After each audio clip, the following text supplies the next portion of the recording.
Dieu notre Père, nous venons à toi ce matin, encore pour ce temps de la prédication. Nous recommandons nos cœurs, Seigneur, à ton écoute et te demandons, Jésus, de prendre la place qui te revient, Seigneur. Merci pour ton esprit, merci pour ta bonté. Merci parce que à chaque fois que tu nous parles, ta parole crée la vie, ta parole donne la vie, ta parole nous montre la direction, elle éclaire notre chemin, elle est comme cette lampe qui éclaire notre chemin.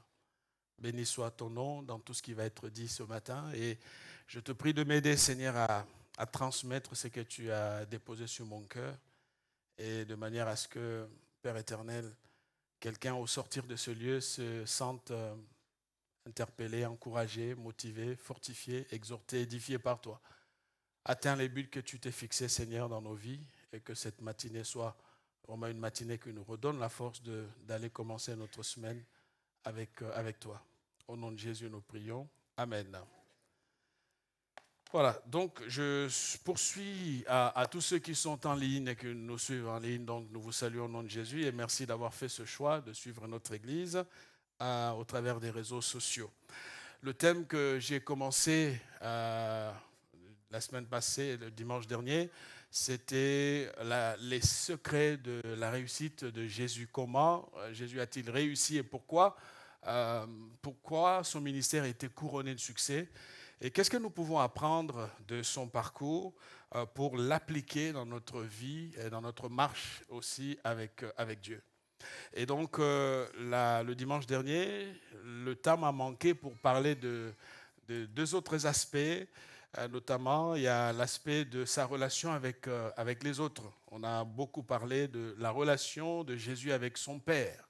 Et là, on avait vu assez d'éléments qui nous ont aidés à discerner qu'il n'y a pas de succès sans une relation approfondie avec le Seigneur. Et cela est vrai pour notre vie de chrétien, de notre témoignage d'enfant des dieux. Si Dieu est juste une idée ou quelqu'un que nous consultons à Noël ou à Pâques, il ne va rien se produire de tangible. Alors que si nous faisons de Dieu la priorité de notre vie, et dans tout ce que nous faisons et partout où nous passons, Dieu est au centre, alors notre vie va changer. Vous savez, aller à l'église, ça ne change personne. Vous pouvez venir et repartir, il n'y aura pas un changement. Alors que si vous êtes au contact de la parole de Dieu, de la présence de Dieu, c'est là que le changement s'opère. La raison pour laquelle vous allez voir dans la Bible, Jésus va être aux prises tout le temps avec les scribes et les pharisiens, les sadducéens, toutes ces autorités religieuses de l'époque qui, elles, fondaient leur relation dans la position qu'ils occupaient, sur la position qu'ils avaient, alors que Jésus leur a rappelé qu'au fait, vous êtes comme des tombeaux blanchis. L'extérieur paraît formidable, mais l'intérieur est vide. Et c'est pour cela que vous allez voir que beaucoup de chrétiens, tout en venant à l'église, en revenant chaque fois, n'arrivent pas à faire des progrès, tout simplement parce que Dieu n'est pas la priorité. Et donc, si nous voulons porter des fruits, tel est notre thème de l'année, nous voulons vraiment que cela soit fondé sur notre relation avec Dieu. Jésus a réussi parce qu'il est resté attaché à son Créateur. Et donc, si vous osez faire autrement, ça ne marchera pas. Et donc, le chemin, la solution, c'est de faire comme Jésus. Aujourd'hui, nous allons voir pourquoi a-t-il réussi. Deuxième raison, c'est la relation qu'il avait avec les autres personnes, l'entourage, les gens qui étaient dans son environnement. Donc la relation aux autres, sa relation aux autres, la relation avec son entourage. Et donc, trois textes que je peux citer. Il y a Jean chapitre 13 déjà, le verset 1. La Bible dit, avant la fête de Pâques, sachant que l'heure était venue pour lui de passer de ce monde au Père, Jésus qui avait aimé les siens qui étaient dans le monde, les aima jusqu'au bout. La version Semeur dit ceci, c'était juste avant la fête de la Pâque. Jésus savait que l'heure était venue pour lui de quitter ce monde pour s'en aller auprès de son Père. C'est pourquoi il donna aux siens qu'il aimait et qui étaient dans le monde une marque suprême de son amour pour eux. Et vous savez, trois éléments me permettent de dire que Jésus était quelqu'un, en tout cas j'ai juste sélectionné 3 choses, mais il y en a beaucoup, on peut en trouver une quantité importante dans la parole de Dieu. Il y a d'abord l'investissement que Jésus avait pour les gens. Jésus, c'était un homme qui s'était investi pour le bonheur de son entourage. Si vous regardez dans la parole de Dieu, que ce soit dans les évangiles, que ce soit dans le livre des Actes des Apôtres, on le voit, un homme qui aimait les autres. Il les aimait et cet amour n'était pas simplement juste un amour que l'on dit comme un slogan, mais c'était un amour qui était démontré par son engagement. La preuve est que les Actes des Apôtres, chapitre 10, verset 38, c'est Luc qui traduit cela en rappelant au chapitre 10, verset 38, « Vous savez comment Dieu a oint du Saint-Esprit et de puissance Jésus de Nazareth, qui allait de lieu en lieu faisant le bien. » Vous savez, lorsque vous aimez les gens, vous n'allez pas compter votre temps pour ces personnes. L'amour des autres va vous pousser à aller de lieu en lieu à la recherche des âmes perdues, des personnes qui ne connaissent pas le Seigneur. L'amour de Dieu, l'amour qu'on a pour les autres nous sort de notre confort pour nous pousser vers les autres. Il dit, il allait de lieu en lieu faisant le bien et guérissant tous ceux qui étaient sous l'oppression du diable, car Dieu était avec lui. Frères et sœurs, Jésus n'est plus avec nous physiquement dans ce monde. Le Saint-Esprit est avec nous. Et je pense que la mission de Jésus ne s'est pas arrêtée avec sa montée au ciel. Cette mission se poursuit avec l'Église, avec la communauté nouvelle que nous formons. Et il a dit que allez, faites de toutes les nations des disciples. Ça rappelle à quel point, si nous sommes vraiment de Jésus, nous devons nous comporter comme Jésus. Si nous sommes vraiment ses disciples, nous devons vivre comme il a vécu. Et nous devons faire ce qu'il a fait. Nous devons marcher comme il a marché. En d'autres termes, quand on regarde comment le monde dans lequel nous vivons, l'oppression dans laquelle les gens vivent, tous les problèmes de dépendance à la drogue, à l'alcool, au sexe et à toute autre forme de dépendance, à toutes ces maladies qui bloquent des vies et qui détruisent des gens, la violence. Comment arrêter ces choses si l'Église de Dieu ne prie pas pour cela, si le peuple de Dieu ne se lève pas pour être porte-parole de Jésus-Christ? Alors c'est vrai qu'on peut toujours envoyer la responsabilité à l'État. On peut toujours dire il aurait fallu qu'il fasse ceci, fasse cela. Mais frères et sœurs, nous sommes appelés à aimer les gens. À aimer les gens. À aimer tous ceux qui se perdent dans le péché, dans la condamnation. Si nous voulons grandir avec Dieu, si nous voulons réussir notre vie, il faut aimer les gens. L'Église, vous savez, ce n'est pas juste j'ai lu ma Bible, j'ai rempli mes pratiques spirituelles, j'ai été à l'Église, je suis revenu, allez, on a chanté, j'ai senti quelques frissons quand on chantait, et puis je me suis agité, et puis alors donc je me sens bien. C'est égoïste cela. C'est très égoïste. Ça n'impressionne pas Dieu. Même le diable n'est pas impressionné par cela. Le diable est impressionné lorsqu'on se lève pour aller vers les autres. Jésus allait de lieu en lieu. Quand tu es à l'école, quand tu es au travail, ce sont des lieux que Dieu veut pour sa gloire. Dieu veut conquérir ces endroits par la puissance de sa parole. Et cela ne sera possible que si toi, tu prends l'engagement de le faire. Si aujourd'hui, l'Église est en perte de vitesse, c'est parce que l'Église a oublié l'investissement pour les autres. Nous sommes bien entre nous. Nous sommes au chaud, c'est formidable. Nous adorons Dieu dans un contexte favorable. Il y a des projections, il y a de la lumière, il y a le chauffage pendant qu'il fait froid. Nous sommes venus en voiture. Peut-être pas pour tout le monde, mais on a un moyen de locomotion qui nous a amenés à l'église. Alors que dans d'autres endroits, des gens font 10 km à pied pour aller à l'église. Ils marchent. Il y a des endroits où on prie sous le sol. Vous n'avez pas un toit. Quand il pleut, il pleut.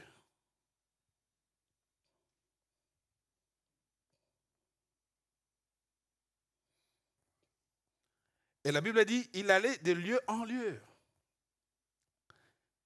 pour guérir. Et c'est important, si l'Église veut changer, l'Église doit imiter son Seigneur. Deuxième élément, il y a son engagement. Jésus était engagé à fond. Ce n'est pas un engagement juste parce que j'y retirerai un intérêt quelconque. Jean chapitre 4, verset 34.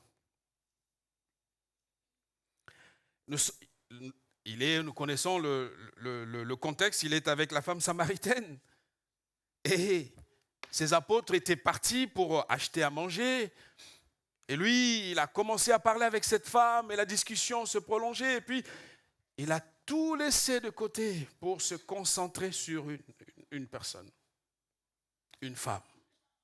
On en a parlé ici à l'église déjà sur l'histoire de la femme samaritaine.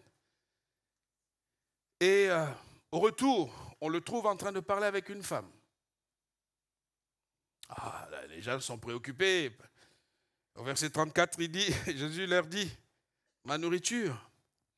Parce qu'on lui demande, mais pourquoi tu ne manges pas? Pourquoi tu ne manges pas? Vous savez, le manger est un problème de beaucoup de personnes. Tu n'arrives pas à te priver d'un repas pour chercher Dieu. Tellement tu aimes manger. Tu as du mal. Tu sais, Ésaü a perdu son droit d'aînesse à cause du manger.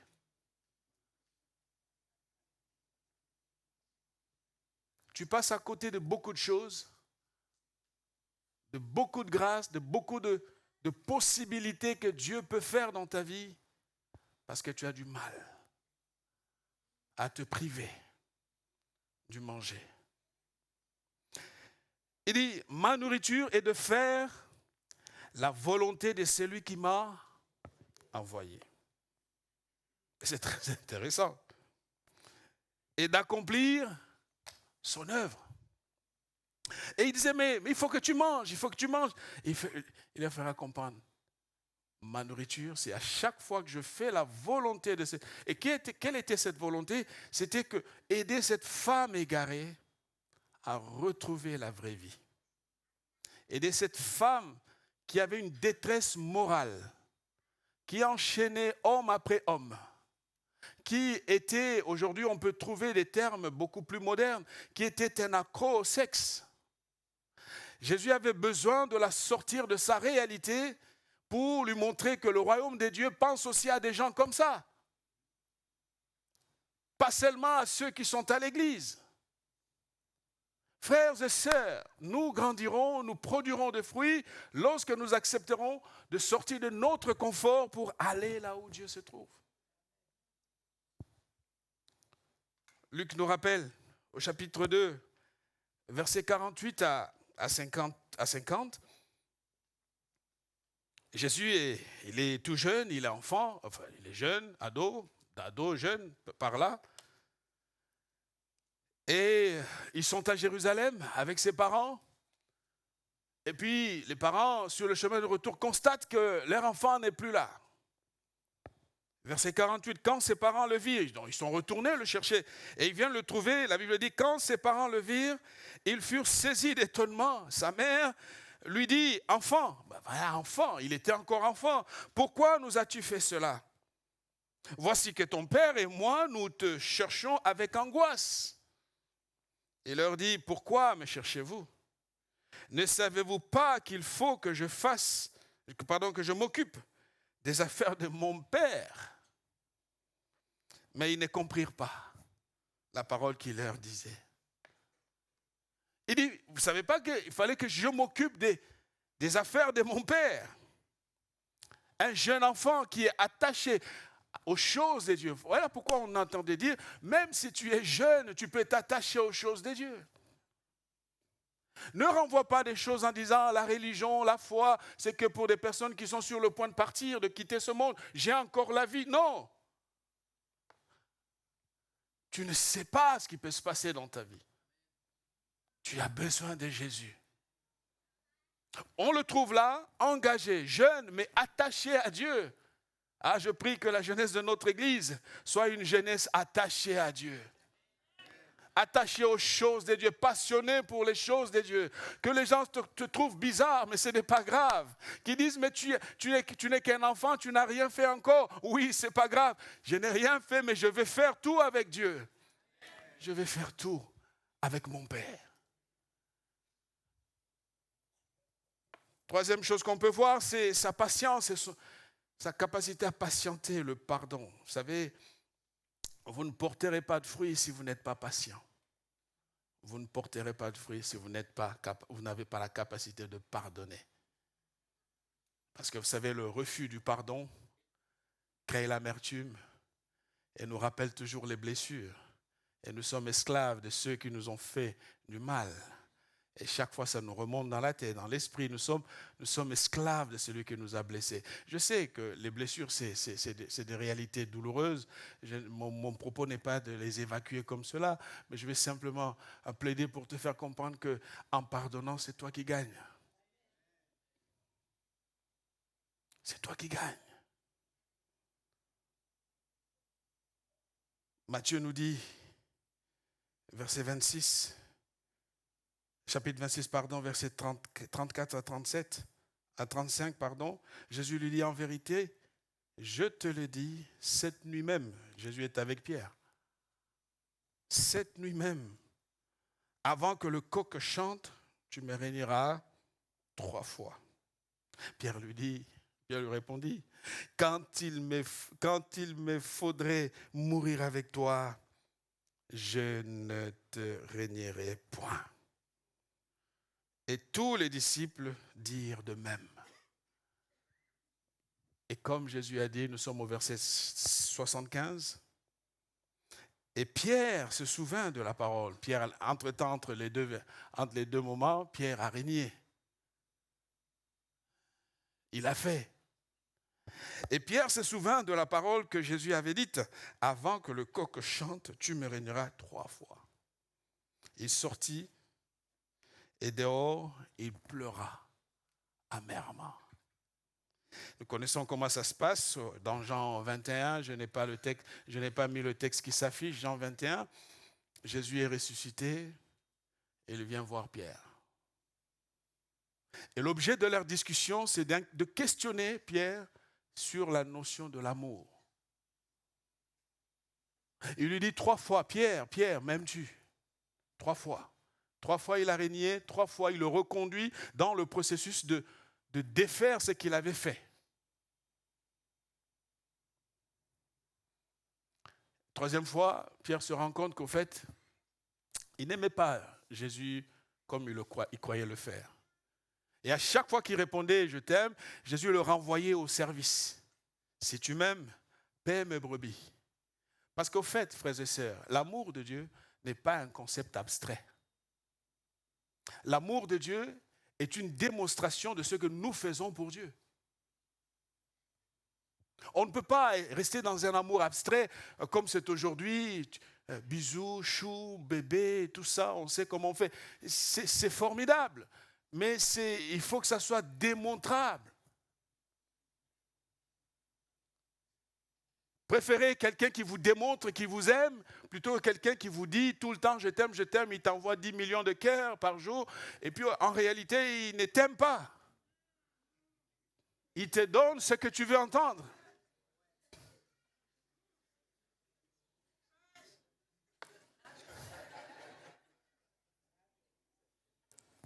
Amen.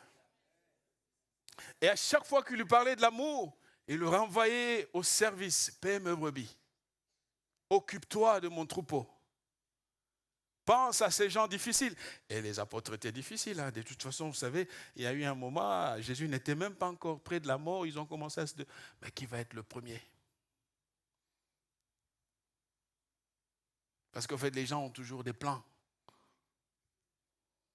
Qui va être proche du pasteur? Qui va être le préféré de pasteur François? Qui va être... qui va être ce... Tu n'as pas besoin de cela. Si tu aimes Dieu, tu le sers, ta consécration va te distinguer. Et cela est déjà suffisant. Et on sait qu'il a aimé Judas. Et ça, c'est impressionnant. Chapitre 6, verset 70, toujours Jean. Jésus répondit, n'est-ce pas moi qui vous ai choisi, vous les 12, et l'un de vous est un démon. Il a choisi les 12 et il savait que parmi eux, il y avait un démon. Qu'est-ce que cela nous enseigne? Ça nous enseigne que cessons de chercher des endroits toujours propices, favorables, où on nous accepte toujours, des églises parfaites. L'église est parfaite tant que tu ne fais rien à l'église. Quand tu vas commencer à travailler avec les autres, tu vas te rendre compte qu'au fait, la perfection n'est pas de ce monde. La perfection restera toujours un idéal vers lequel nous allons tendre tous. Alors je quitte cette église, il n'y a pas d'amour. Je m'en vais. Parce que quelqu'un est en contradiction avec toi, ne t'aime pas, que... Non. Jésus a évolué, il a servi tout en sachant qu'il y a un démon dans l'équipe. Si c'était toi, tu n'aurais pas salué le gars, tu n'aurais jamais mangé avec lui, tu ne lui conferais même pas les finances. Vous savez, parfois, ce qui nous contrarie nous élève. Je vais reprendre. Les frustrations sont indispensables pour la croissance. Bon, je change de côté. Quand le grain est dans la terre, il subit tout ce qu'il y a comme... Vous savez, la terre est chaude, ça pourrit, ça... Mais puis à un moment donné, ça sort le plant.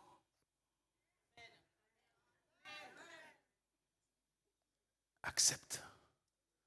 À chaque fois que tu es frustré, que ça ne te plaît pas, au lieu de quitter l'endroit, d'aller chercher l'église parfaite, Dieu est en train de te regarder. Comment est-ce qu'elle va faire? Comment est-ce qu'il va faire? Dieu est en train de te regarder. Et quand tu vas quitter, tu arrives dans un endroit, waouh, formidable.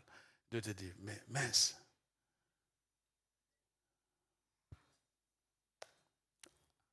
Bon, allez, j'avance. Vous allez... Son pardon accordé à tous ceux qui l'aimaient et même ses ennemis. Luc 23, verset 34. Lorsqu'ils furent arrivés, au lieu appelé le crâne, ils le crucifièrent là. Ainsi que les deux malfaiteurs, l'un à droite, l'autre à gauche. Jésus dit, Père, pardonne-leur. Pardonne-leur, car ils ne savent pas ce qu'ils font. Ils se partagèrent ses vêtements en tirant au sort. J'essaye de mettre cela en perspective pour qu'on se rende compte que ça n'était pas facile. Pardonne-leur. Ils ne savent pas, mais ils sont en train de me tuer au fait. Non, ils ne savent pas. Je parlais du pardon pour dire que il y a beaucoup d'enfants de Dieu, beaucoup de chrétiens qui sont dans une prison depuis des années parce qu'ils ont du mal à pardonner. Et vous savez, si vous ne voulez pas pardonner, vous ne vivrez pas non plus la vraie liberté. Parce que vous êtes emprisonné par votre bourreau. La personne qui a commis. C'est pour ça que Jésus a dit dans la prière de notre Père, à chaque jour, nous devons en priant Dieu d'abord pour lui demander pardon. Nous pardonnons d'abord ceux qui nous ont offensés. Moi, il y a des moments où je ne comprends pas mon Dieu, que le Seigneur nous aide. Comment ça? Tu ne peux pas commencer cette année avec des conflits déjà. 2024 est passé, tu es en 2025, mais tu as ramené les conflits de 2024 en 2025. Il va voir. Et puis, moi, je ne me laisse pas faire. Hein. Moi, je vais lui montrer. Hein. Tu vas montrer quoi à qui? Ça va t'aider en quoi? Prendre la hauteur. Amen. Non, prendre la hauteur. Sors de ce jeu. Avance avec Dieu. Fixe des limites, protège-toi, bien évidemment, parce que ce n'est pas parce qu'on est chrétien qu'on va se laisser taper tout le temps. Non, protège-toi, mais surtout, quand tu es chez toi, sois chez toi. Pourquoi tu as toujours cette personne dans ta tête? Ça te poursuit comme pas possible. Au lieu de mettre du temps à prier, à lire la parole de Dieu pour grandir, non, tu es toujours là. Lui, là, il va voir.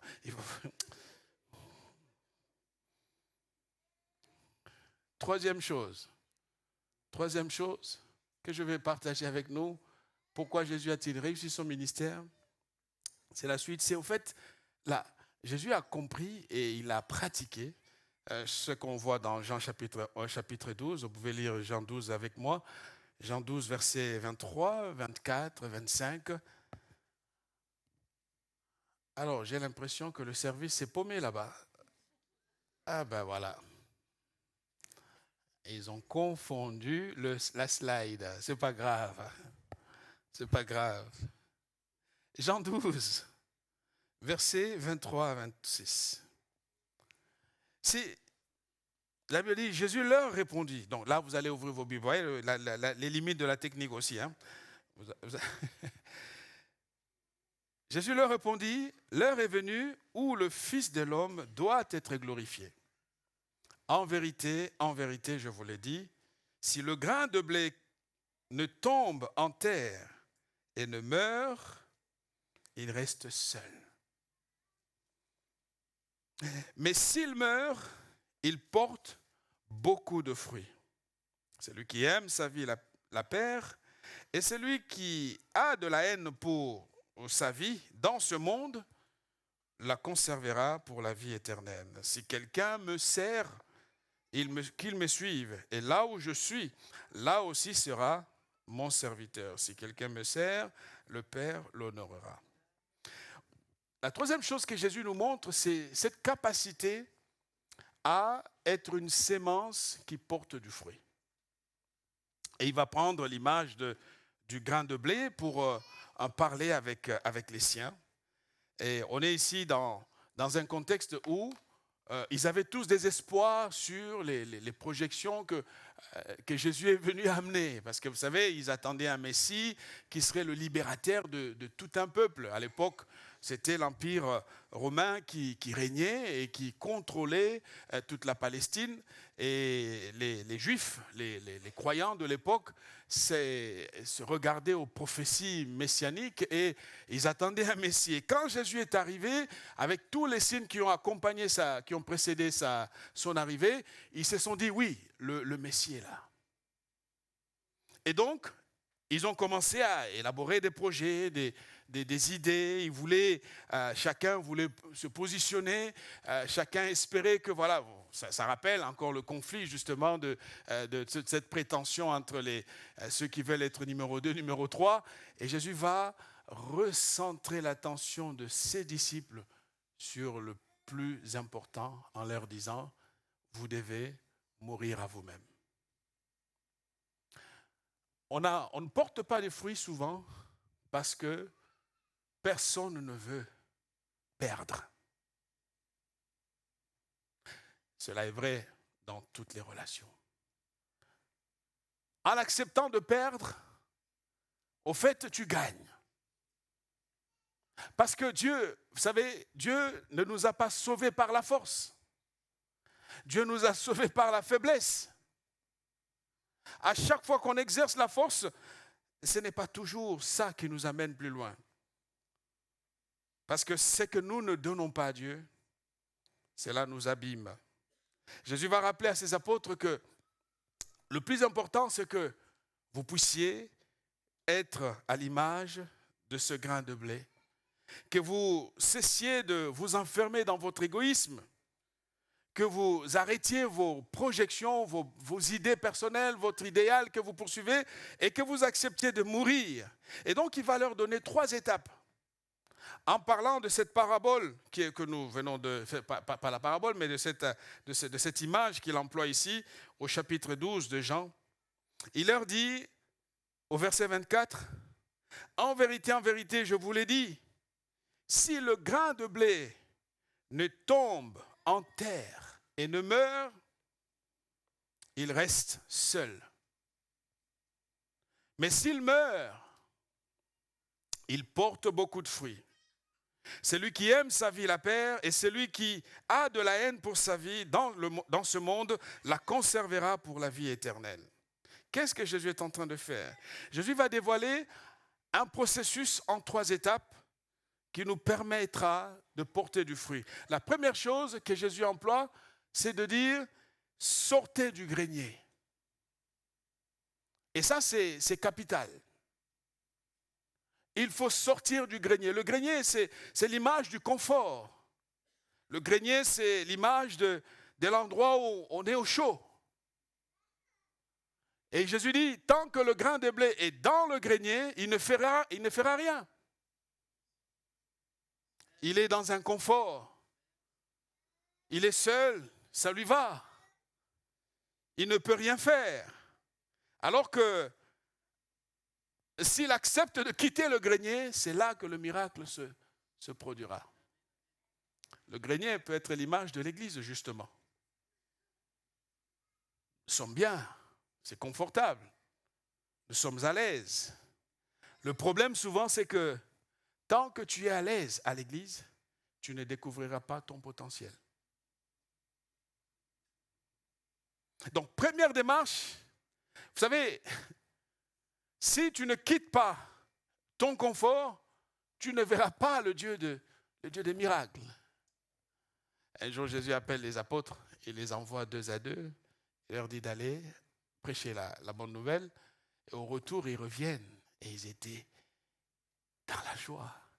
Ils disent, même les démons nous ont été soumis. Parce que jusque-là, ils voyaient Jésus chasser les démons. Ils voyaient Jésus guérir les malades. Mais le jour est arrivé où Jésus a dit, allez, Jésus est resté. Et là où il est resté, il priait pour eux. Et au retour, ils étaient capables de dire, ouais, c'était super.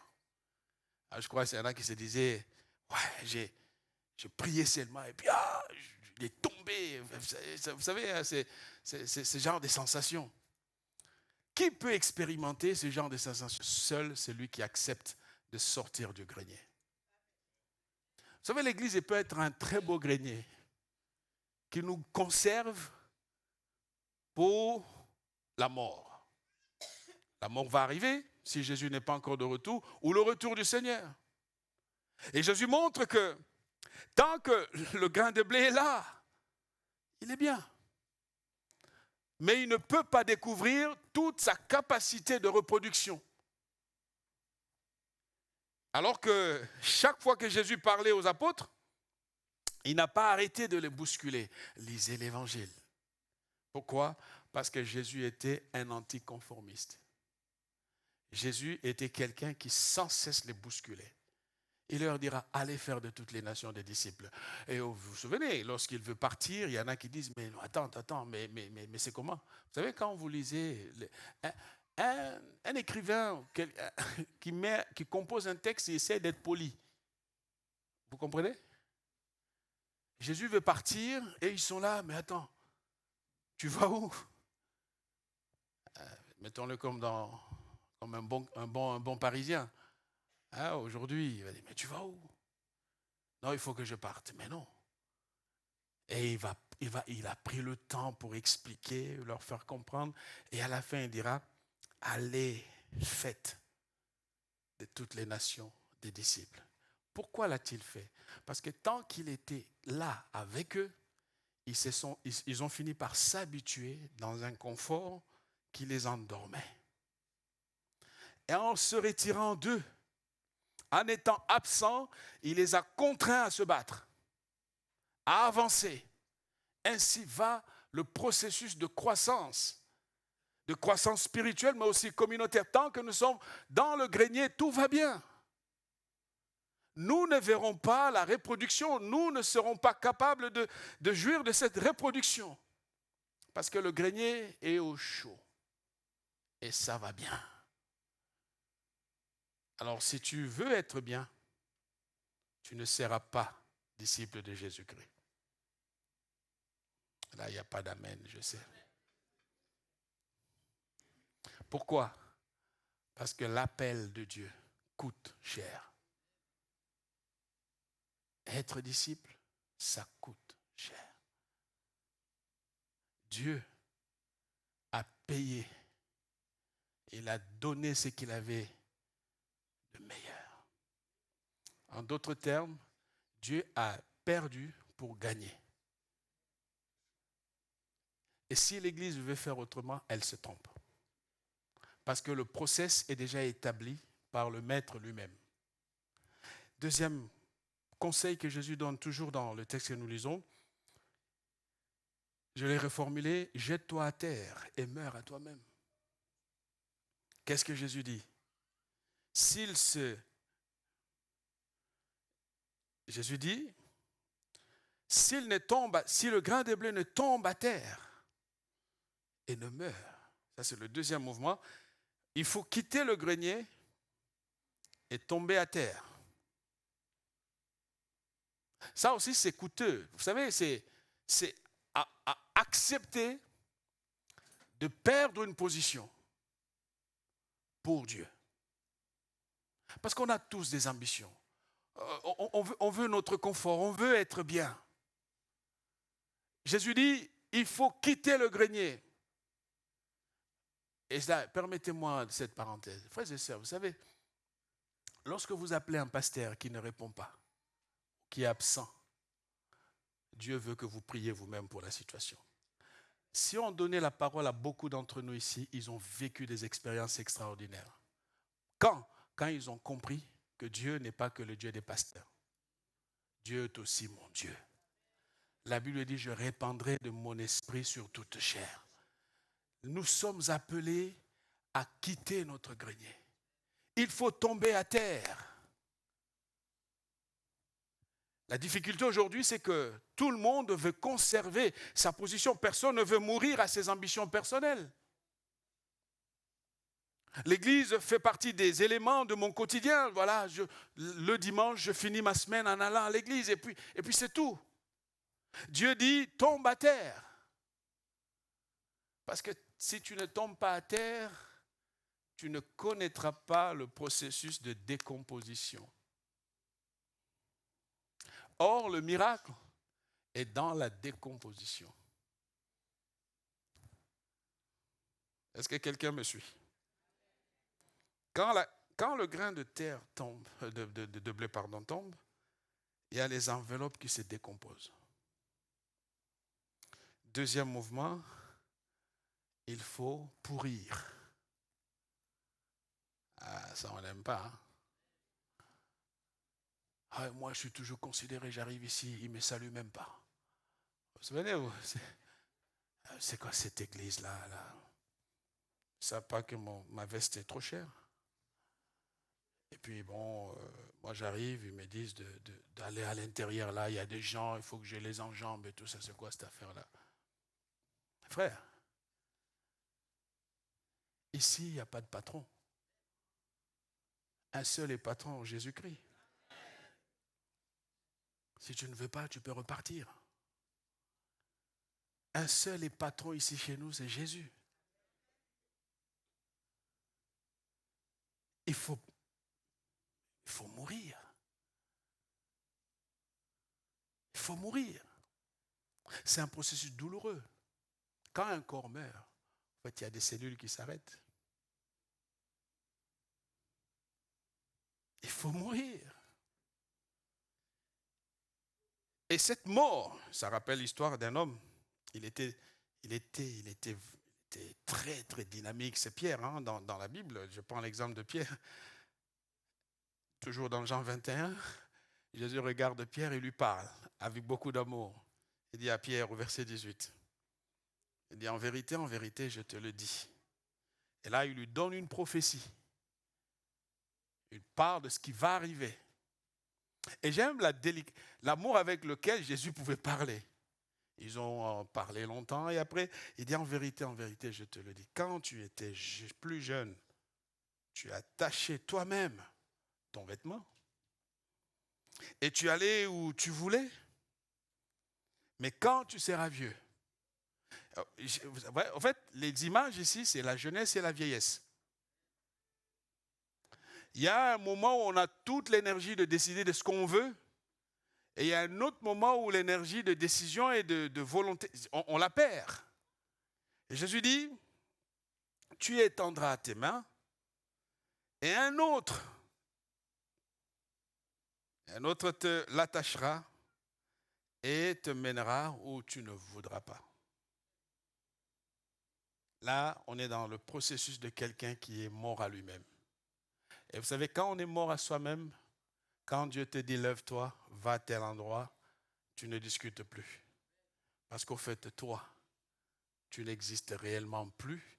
C'est lui qui vraiment vit en toi. Comme Paul le dira, ce n'est plus moi qui vis, mais c'est Christ qui vit en moi. Alors, je sais que beaucoup de chrétiens nous citons ce verset, mais nous mentons. Parce qu'au fait, nous sommes encore vivants. Notre volonté est tellement forte. Nos rêves, nos ambitions sont tellement prononcées. Alors que Paul, en disant cela, il le disait vrai. Parce qu'il avait sacrifié énormément de choses. Et il est arrivé au point de dire, ce n'est plus moi qui vis, mais ce Christ qui vit en moi. Frères et sœurs, le processus de décomposition est obligatoire. On va se regarder tous, on se connaît. Déjà, voilà. S'il y a quelqu'un qui est toujours imbu de sa personne, de son image, on peut lui parler avec amour. Frère, il faut mourir. Amen. Il faut mourir à soi-même. Sinon, on perd le temps et on dessert la communauté. Il faut mourir à soi-même. Parce que quand on meurt à soi-même, quelque chose se produit. C'est la troisième chose que Jésus mentionne dans ce texte, c'est qu'on va revivre une nouvelle existence. C'est l'image du grain de blé. Quand il tombe à terre et meurt, il y a la vie nouvelle qui commence. Il y a quelque chose qui renaît justement de ce processus. Et cette chose qui va donner la reproduction. Tomber à terre seul, mais quand ça pousse, ça donne naissance à plusieurs autres produits. Frères et sœurs, Dieu demande ta vie. Quand Dieu te demande ta vie, c'est parce qu'il veut faire de ta vie un canal par lequel des milliers de personnes seront sauvées. Ah, vous savez, nous tous, on avait notre ambition. Pas celui d'être ici devant vous, devant l'estrade pour parler. Pas du tout. Je ne voulais pas de ce job. Jamais de ma vie. Je me sentais capable de beaucoup de choses. Mais quand l'appel nous a été lancé, on a compris qu'au fait, Dieu sait ce qu'il fait. Laisse-moi te dire, en obéissant à Dieu, le Seigneur te mènera toujours à bon port. Par toi, Dieu veut changer ta génération. Par toi, Dieu veut changer ta famille. Par toi, Dieu veut changer des vies, des milliers de personnes et peut-être des millions de personnes. Par toi, Dieu veut amener une vie nouvelle. La difficulté jusqu'ici que Dieu rencontre, c'est que tu es trop rempli de toi-même. Tu es tellement rempli de toi. Accepte de tomber à terre. Accepte de perdre. Accepte de pourrir. Que le moi tombe et que Jésus revive. Que l'égoïsme tombe et que la croix de Jésus soit plantée dans ton cœur. Si tu passes par là, alors il y aura beaucoup de fruits. Tu pourras appeler des gens mes enfants. C'est important d'avoir des enfants spirituels. Tu regardes un petit être comme ça, quelqu'un qui est dans l'église, un couple que tu as sauvé, quelqu'un que tu as rencontré dans le métro, quelqu'un, je ne sais où est-ce que tu l'as rencontré, et cette personne s'attache à Jésus. Et tu sens la joie d'être parent spirituel. Et si chacun d'entre nous le faisait. C'est ce que Paul fait avec Timothée. C'est là que je m'arrête. Paul parle à Timothée avec des paroles vraiment d'amour de Timothée. Il lui dit, toi donc mon enfant, appelle quelqu'un enfant dans la foi. Amen. Appelle quelqu'un enfant. Je donne l'exemple de Bruno. Quand ma fille s'est fait baptiser, il était là. Parce que quelque chose s'est produit à la colo. Et je peux donner plein d'exemples. En fait, arrêtons d'être égoïstes, de vivre que pour nous. Il laisse sa femme, ses enfants, il investit dans la vie des autres. Et il peut regarder comme ça avec objectivité et dire, j'ai pu aider. Si tu mourrais ce soir ou demain, en regardant en arrière, qu'est-ce que tu diras? Amen. Paul dit à Timothée, toi donc mon enfant, qui est ton enfant aujourd'hui? C'est important de le dire. Qui est-ce que tu encourages? Qui est-ce que tu aides? Il lui dit au verset 2, c'est que tu as entendu de moi en présence de beaucoup de témoins. Confie-le. Il a vu l'enfant grandir. Il était là, à ses côtés. Il lui a parlé, il l'a accompagné. Dans Philémon, il dit, je te prie pour mon enfant que j'ai engendré dans les chaînes. Même lorsqu'il était en prison, il pouvait engendrer un enfant. Que Dieu nous aide. Que Dieu nous aide. Je prie Dieu que d'ici la fin de l'année, tu pourras regarder quelqu'un et dire, toi donc mon enfant. Hein? C'est un challenge. Amen. Amen. On va le relever. Une personne, juste une personne. Une. Et vous verrez que l'auditoire manquera d'espace. Amen. Amen. Tu diras, toi donc mon enfant. François qui est là assis, il peut dire que je suis son enfant. Fruit de son investissement dans le ministère. C'est ça la vie. Amen. On va prier. Seigneur, merci pour ce matin, mon Dieu. Nous avons besoin de ton aide. Nous avons besoin de mourir à nous-mêmes. Nous avons besoin de te rencontrer vraiment. Qu'il y ait une vraie rencontre qui va bousculer nos habitudes, qui va nous déstabiliser dans un premier temps, mais on sait qu'avec le temps, la situation retrouvera son équilibre. Ce midi, en repartant, nous voulons mourir à nous-mêmes. Nous voulons tomber à terre. Nous voulons laisser la vie de Dieu se reproduire. Et nous voulons te laisser prendre toute la place qui te revient. Je te le demande, Seigneur, avec foi et confiance, et je sais que tu le feras. Au nom de Jésus. Amen.